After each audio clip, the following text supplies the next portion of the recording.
The island of Borneo is divided between Malaysia, Brunei in the north, and Indonesia to the south. The Malaysian part is split into two regions, Sarawak and Sabah.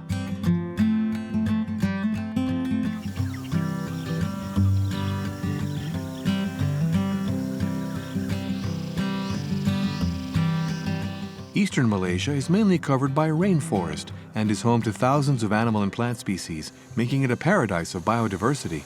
Over the past 8 years, no fewer than 124 new species have been discovered in these forests. But today, the island has the highest rate of deforestation in the world. Every hour, the equivalent of 200 football fields of forest are burnt or sold.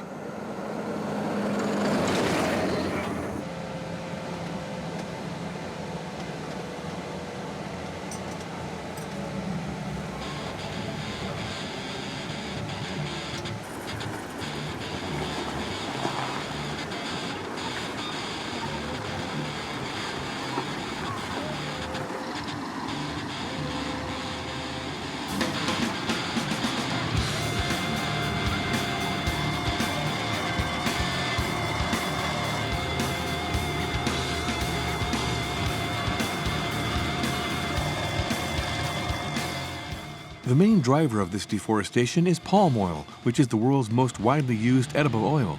Borneo is the leading global exporter. The mountains are magnificent, but there's a constant traffic of trucks loaded with wood, which comes from the primary forest. This will no doubt be replaced by palm trees to make oil, which is more profitable in the short term.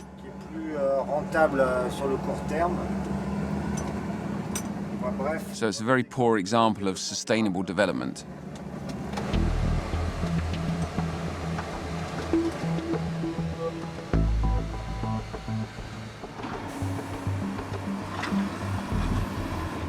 The yield from an oil palm is extremely high. 1 hectare of palm trees produces up to 5 tons of oil, almost 4 times as much as olive trees.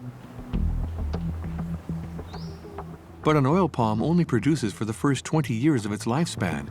Then it is either burnt or a poison is injected into its trunk, so it can be replaced as quickly as possible. Martin and Chine are very concerned about the future of the rainforest, but this is no reason to forget one of their favorite religious festivals.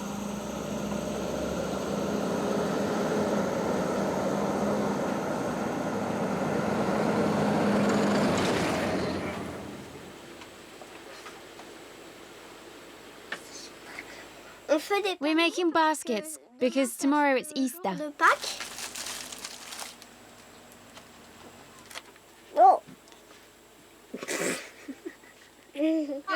How are you decorating your basket? We have to paint it brown, and then we put some square stickers, and then we'll put some eggs. All right.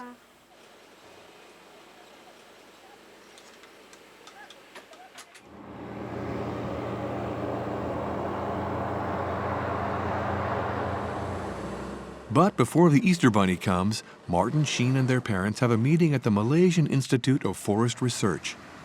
Founded almost a century ago, it is nowadays overseen by the Ministry of the Environment.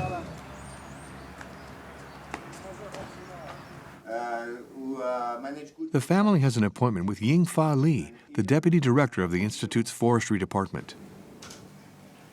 About 20 years ago, we realized that we can't go on the way we were managing or not managing our forests. And we took stock of the situation and realized that we must do things better.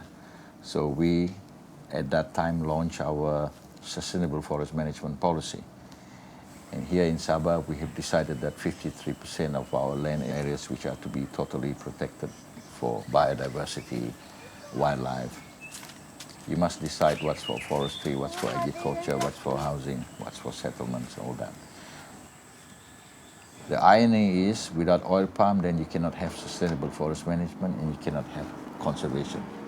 All these efforts take money and time, and the money can only come from oil palm. You mean, yes, palm oil, in fact, it helps. It's not, palm oil against the forest. No, it's not. We have to coexist. Forest management, forest conservation cannot survive without oil palm in Sabah. Because oil palm provides the funding We must ensure that forestry continues to be a viable business.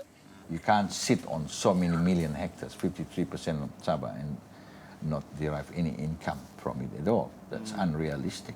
Yeah? Very unrealistic for a developing country, for a developing state, in particular like Sabah.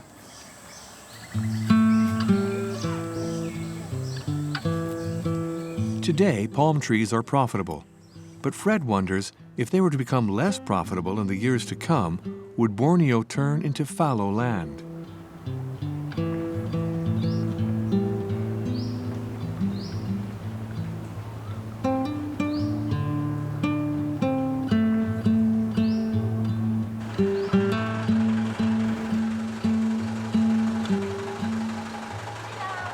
Hello. Hello. Hello. Hi, friends. So where are we going?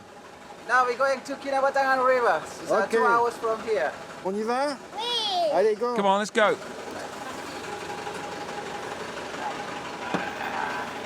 Mr. Aji is a taxi driver who's also known as a specialist in local wildlife. He's invited Martin and his family on a little trip to the river Kinabatangan, a place he has visited for many years to satisfy his passion for photography. Look at it, my picture for the snakes. That snake I took in many different places in Sabah here. And that snake, normally is some of them poison and deadly snakes. Right? If you not take to the hospital in 1 hour, you just say bye-bye, you be gone. Right? Especially here, the green ones. That's what they call silent killer snakes. You've seen one. And this one in my string here is also a snake, but that one is not poison. You don't worry. They just struggles. They call pythons, and then it's a bigger and a big snakes in Borneo. They can become long 6 meters. And here is it possible to see varan as well? Lot in the palm oil plantations. Lot. The bigger ones were on here 2 meters long. Wow.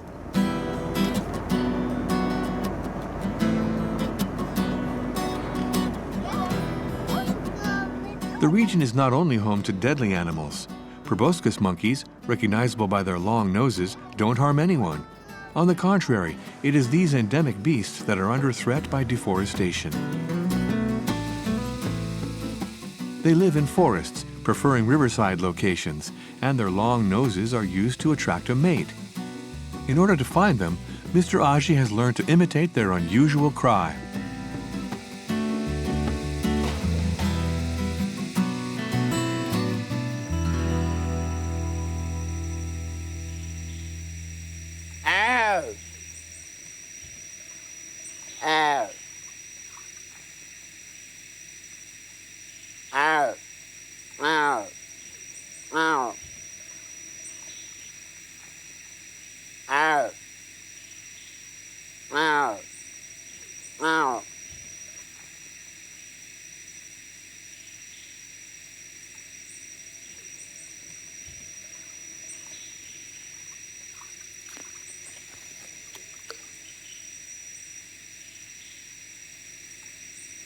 This area must be improved conservation because in this area is very popular for animals, right? Especially proboscis monkey.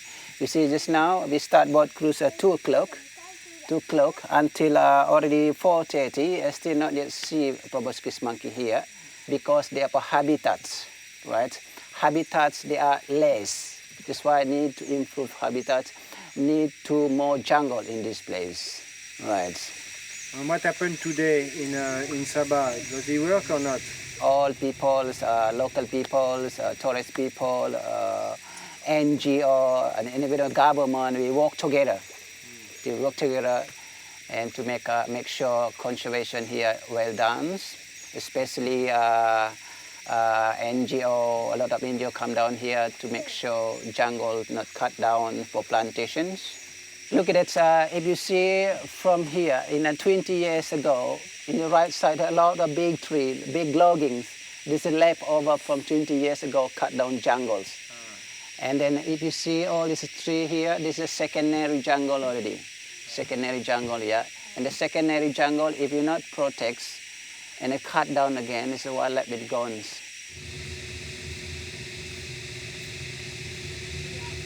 The proboscis, of which only some 3,000 specimens remain, does not want to show its face today. But certain other animals are less shy.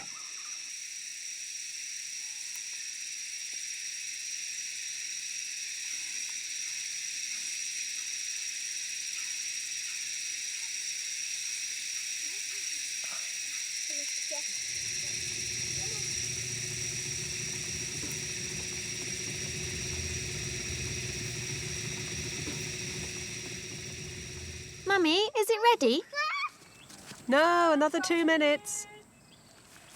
Martin, in 2 minutes we can start the hunt, okay? Here you are. Here's your pretty basket. Oh, look, a big one. I've got 2 big ones.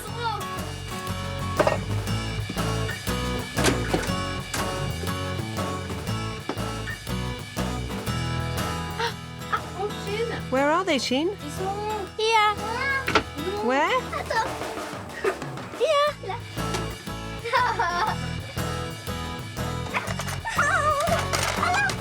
Oh, yeah.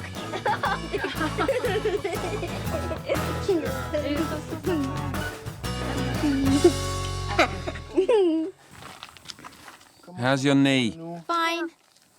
I ought to say that Chine had a little accident yesterday. On her little plastic motorbike, she went down a very steep slope and she had a crash.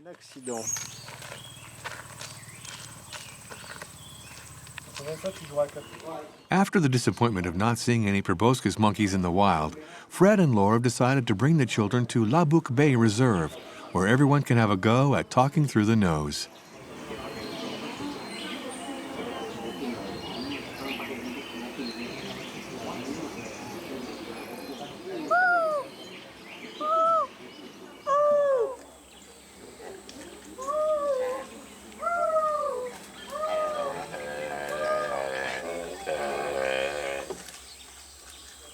Shall we try it? Show me with your hands. Put your nose in the air and go, ah! Did you hear? They replied.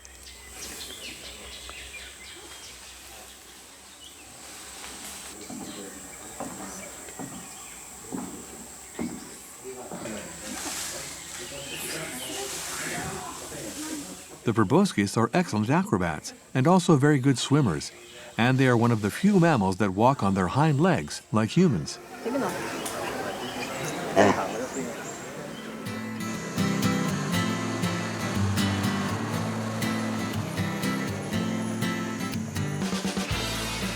Switching from monkeys to apes, the family gets back on the road in search of the orangutan, which was nearly driven to extinction through deforestation. They owe their survival to a few NGOs, like this rehabilitation center founded in the 1960s. Today, it's home to 25 orphans who are raised in the nursery and 80 adults who live in semi-liberty.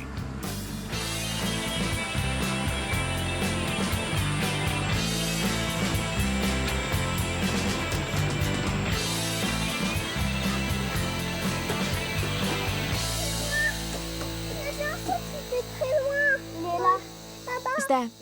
In Malay, orangutan means man of the forest, and it's not just appearances that we share with these distant cousins. We also have 97% of our genes in common. But unlike us, the orangutans spend most of their time in the trees, which is a disaster for a species living in a country that destroys more forest than anywhere else in the world.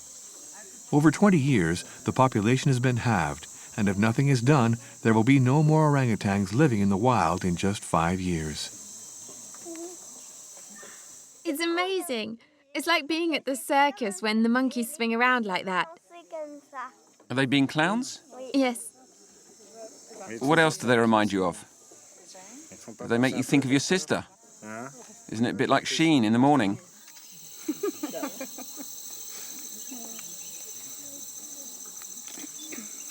Why is it so important, orangutan? Well, the orangutan is a very special species. It is found just in 2 islands now, so the island of Borneo and the island of Sumatra. Before it was covered most of Asia, Southeast Asia, but now it's just found on these 2 islands. So we have 2 separate species. We have the Sumatran orangutan, which is critically endangered. There is estimated numbers in the wild of 6,600, whereas the Bornean orangutan that we have here in Sepilok, that is endangered. Again, it's estimated around 15,000 individuals left in the wild. They are part of the biodiversity here. Sepilok here has 9,000 hectares of virgin jungle, and they are very part of that ecosystem here. It's really virgin forest, or it was rebuilt? No, it has been classified as virgin jungle. Oh, that's the real one, classification. primary forest. Yes. So why is it in danger? The orangutan has many threats, mainly man. There is deforestation, so it's losing its key habitat. Also, there is an illegal pet trade, so mothers are killed to have access to the babies. And also, longer term, there is fragmented populations, which means less diversity in the genetic pool, which again is a longer term threat. But anyway, they are brought here and they go through the rehabilitation program. So what happens is we find an orphan and the humans take the place of the mother. So they teach them the skills they would normally learn from their mother. It takes 7 to 10 years to rehabilitate an orangutan. Because the goal is to reintroduce. To reintroduce them to the wild. So they learn the skills such as foraging for food, building nests, climbing trees, that sort of thing. And then it's a slow process. They take them deeper into the rainforest to different platforms where they get less and less contact with humans, and then eventually they are released back into the wild.